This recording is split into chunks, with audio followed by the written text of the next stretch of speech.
আমাদের শরীর যত দ্রুত ময়লা হয় তার চাইতে দ্রুত ময়লা হয় আমাদের ব্রেন। যে কি কোন ভাই, ব্রেন ময়লা হয়। হ্যাঁ, এবং ব্রেন যদি ময়লা হয় তখন হয় কি, ডিপ্রেশন হয়, অ্যাংজাইটি হয়, ঠিকভাবে ঘুম আসে না। তা ব্রেনটা পরিষ্কার করার জন্য প্রত্যেকদিন 5 বার গোসল করার চাইতে উপকারী জিনিস নামাজের ব্যবস্থা আল্লাহ করছে। তার মানে নামাজ এটা ব্রেন পরিষ্কারের একটা সেরা বুদ্ধি।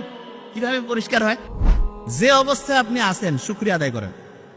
তো এটা যখন আমি পড়লাম তখন মনে হলো আমরা যে সূরা ফাতিহা পড়ি, আলহামদুলিল্লাহ রাব্বিল আলামিন, আল্লাহ তুমি আমাকে অবস্থায় রাখছো, ভালো রাখছো, এটা হচ্ছে 1 নম্বর প্রয়োজন। এবং প্রত্যেক নামাজে প্রত্যেকবার শুরুতে বলতেছি, এবং এইটা জীবনের জন্য 1 নম্বর দরকার। তার মানে নামাজ হচ্ছে আল্লাহর সাথে কানেকশন করার চাইতে আমার নিজের ভালোর জন্য দরকার বেশি। নিজে ভালো থাকবো কখন? যখন আমি চিন্তা করি যে আল্লাহ আমাকে তুমি যে অবস্থায় রাখছো, ভালো রাখছো। আর দ্বিতীয় কথাটা কি দরকার, সেটা হচ্ছে মানুষ দীর্ঘদিন ভালো থাকতে পারবে, মানুষের ব্রেন সুস্থ থাকবে, মানুষ হচ্ছে উন্নতির দিকে যাবে কখন? যখন কেউ রেগুলার পড়াশোনা করে। কোরআনের প্রথম যে আয়াতটা নাজিল হইল, কি ছিল প্রথম আয়াতটা?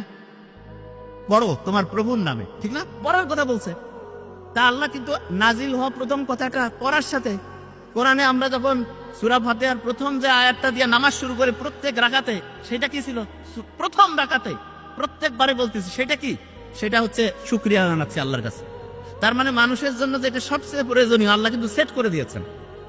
এখন দেখেন, অনেকেই বলে না যে আমি পড়ি কিন্তু আমার পড়া খেয়াল থাকে না। আছে না স্টুডেন্টের এই সমস্যাটা বেশি? তো আচ্ছা, ছেলেদের মধ্যে বলবেন ঈদের নামাজ কারা কারা পড়েন, একটু হাত উঁচু করেন তো। বাকিরা পড়েন না? ঈদের নামাজ প্রত্যেকেই পড়ি। আচ্ছা, তাহলে ঈদের নামাজ যে পড়ি, ঈদের নামাজে রিয়েলি আপনাকে এবার হাত উঠাতে বলবো না, অনেকে ভুল করেন না, এদিক ওদিক তাকাচ্ছেন যে কি মানে যাবো নাকি হাত বাঁধবো, হয় না? 100% হয়। কিন্তু যখন আমি এই যে 5 ওয়াক্ত নামাজ পড়ি, এটাতে কি হয়? প্রশ্নই আসে না। কারণটা কি? কারণটা হচ্ছে, আপনি এখন বলতে পারেন যে ভাই আমরা তো ওই ঈদের নামাজ মাত্র সেরকম পড়ি নাই। আপনি হিসাব করে দেখেন, প্রত্যেক বছরে 2 বার করে আপনি ঈদের নামাজ পড়েন। আপনি যদি 20 বছর ধরে নামাজ পড়তেছেন, 40 বার পড়ছেন, কিন্তু তারপর আপনার খেয়াল থাকে না। কারণটা কি? কারণটা হচ্ছে ওই যে একটু আগে বলছিলাম, যা কিছু পড়ি 1 সপ্তাহ পরে 80% ভুলে যাই। আপনি ঈদের নামাজ পড়েন তো বছরে 2 বার, আপনার পড়ার যে টেকনিকটা, যে নিয়মটা, সেটা শর্ট টার্ম মেমোরিতে থাকে, লং টার্মে আর রিজার্ভ হয় না। কিন্তু আপনি রেগুলার যে 5 ওয়াক্ত নামাজ পড়েন, এটা আপনার লং টার্ম মেমোরিতে রিজার্ভ হয়ে যায়। এই জন্য ঈদের নামাজটা, এইটা থেকে একটা পড়ার টেকনিক বের করা যায়। সেটা কি? অনেক স্টুডেন্ট আছে বছরে একটা চ্যাপ্টার পড়লো, 6 মাস নাই, আর হঠাৎ করে বই থেকে প্রশ্ন করছে, জিজ্ঞাসা করছে, উত্তর দিতে পারতেছে না। কেন পারে না? কারণ পড়াটা শর্ট টার্ম থেকে হারাই গেছে। লং টার্মে যদি পড়াটা রিজার্ভ করতে চাই, তাহলে যেটা করতে হবে সেটা হচ্ছে ভুলে যাওয়ার আগে রিভিশন দিতে হবে। আমরা যে নামাজ পড়ি, প্রত্যেকদিন 5 ওয়াক্ত নামাজ পড়তেছি না, একে সূরা ফাতিহা আমির কমন দরকার কি? আল্লাহ তো কইতে পারতো যে দিনে 1 বার পড়বা, একটু করে পড়লে হবে। নো, 5 বার রাখছে। এই কারণে দেখবেন মুহাম্মদ সাল্লাল্লাহু আলাইহি ওয়াসাল্লামের একটা হাদিস আছে, দিনে যদি 5 বার কেউ গোসল করে তাহলে তার শরীরে কোনো ময়লা থাকে না। না, আমাদের শরীর যত দ্রুত ময়লা হয় তার চাইতে দ্রুত ময়লা হয় আমাদের ব্রেন। যে কি কোন ভাই, ব্রেন ময়লা হয়। হ্যাঁ, এবং ব্রেন যদি ময়লা হয় তখন হয় কি, ডিপ্রেশন হয়, অ্যাংজাইটি হয়, ঠিকভাবে ঘুম আসে না। তা ব্রেনটা পরিষ্কার করার জন্য প্রত্যেকদিন 5 বার গোসল করার চাইতে উপকারী জিনিস নামাজের ব্যবস্থা আল্লাহ করছে। তার মানে নামাজ এটা ব্রেন পরিষ্কারের একটা সেরা বুদ্ধি। কিভাবে পরিষ্কার হয়?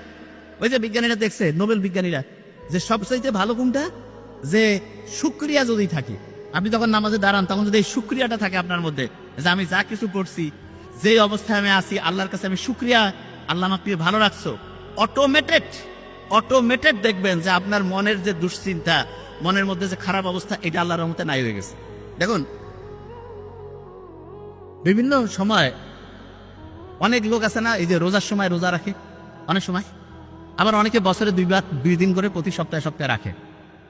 বিজ্ঞানীরা দেখতেছে আমাদের শরীরের যে ফাইটিং সিস্টেম আছে না, রোগ প্রতিরোধ ব্যবস্থা, এইটা ওই যে গাড়ি ওয়ার্কশপে গিয়ে পরিষ্কার করে না, এরকম আমাদের রোগ প্রতিরোধ ব্যবস্থাটা পরিষ্কার করার জন্য যতগুলো সিস্টেম আছে তার মধ্যে নাম্বার 1 হচ্ছে রোজা রাখা। তা আল্লাহ যে বলছে যে রোজা তোমার জন্য ফরজ করছি, আর এটার যে কল্যাণ, এটা যদি তুমি বুঝতা। বিজ্ঞানীরা এখন দেখতেছে না, প্রত্যেক দিন আমরা যে রোজা রাখতেছি, প্রত্যেক মাসে যে এরকম করে এক্সট্রা যদি রোজা রাখি, তাহলে আমাদের শরীরটা ক্লিন হয়ে যায়। তা এই জিনিসগুলো আমি এই কারণে বললাম যে আপনি ইসলামের সাথে যদি থাকেন, তাহলে আপনি সবচাইতে বেশি উপরের দিকে যাবেন, সবচেয়ে বেশি সেরা হবেন।